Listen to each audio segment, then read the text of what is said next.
Today I unboxed a limited edition, the Birthplace of American Spirits collection. This trio of spirits celebrates the 250th anniversary of the United States, and obviously Virginia has a huge part to play in that. So they planned a while back to plan this collaboration with many different Virginia distilleries. We have a botanical gin, which I'm assuming would probably be more of a London dry style instead of the more contemporary citrus forward. A 4-grain whiskey, so it doesn't look like it's a bourbon or a rye whiskey, and then an aged rum. And rum sort of has an undervalued. There's an undervalued appreciation from the rise of rum in the colonial era. And they also give us. Well, let's start in the back. They actually have some artwork. This is the James River. And let me scale back here. And it was, let's see, Norfolk-based artist Mark Todd. Great name. And it centers on the James River, one of Virginia's most significant natural and historical landmarks, obviously.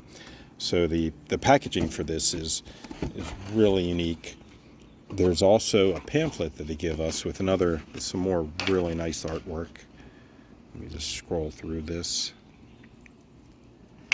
And then on the back, they talk about each one of the spirits. So let's see, we're right in the middle here. We'll talk about the whiskey is a blend of a 5-year bourbon, 35% from Ironclad Distillery, a 7-year American single malt from Virginia Distillery. That's 25%. That's pretty cool. Another 25% 7-year rye whiskey from Catoctin Creek. That's a natural, and then 15% 6-year-old wheat whiskey from Reservoir Distillery. And so Amanda Beckworth from Virginia Distillery and Scott Harris from Catoctin Creek, they did the blending. It's bottled at 120 proof, so it's a serious whiskey. I think that might need to be tampered down with a little bit of water and ice, but looking forward to trying that one. And you can see the artwork on the bottle is really nice. Actually, swing around. Let's see. Next we have the rum. It's a 4.5-year aged rum. Let's see. It's a collaboration between Barry Haneberg of Virago Spirits. Actually, no. Let me step back. The blend features rum from Belmont Farm Distillery, Virago Spirits, and Vitae Spirits.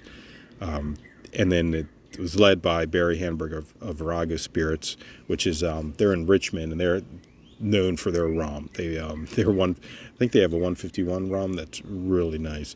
And then, let's see, support from obviously Chuck Miller from Belmont, Peter Morgner from Vitae Spirits, and Chris Richardson from Chesapeake Bay Distillery. So the average age is 7.5 years, and it's bottled at 105 proof. So another one that might need a little bit of water to tamp it down some, but once again, some really nice artwork. And then finally we have the botanical gin. Let me figure out how to open up to the gin section. Here we go. And this is, here, we'll just put it like here.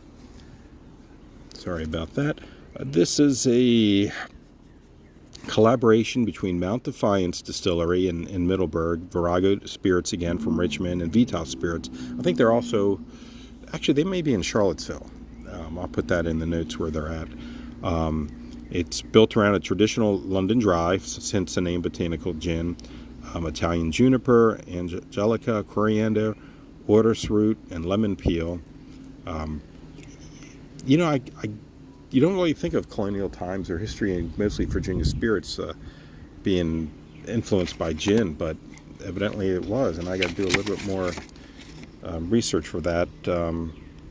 Let's see, not sure what the proof is, but I mean, this is something I would look for, either a little bit of citrus in it, and obviously, a Negroni, and there's definitely some Virginia-made vermouths, and sort of bitters to put in with that. So I will be tasting through this sometime soon, and I'm so glad that the different distilleries and the Virginia Spirits Association collaborated on this. Cheers. And of course, happy 250th anniversary to the United States. Cheers.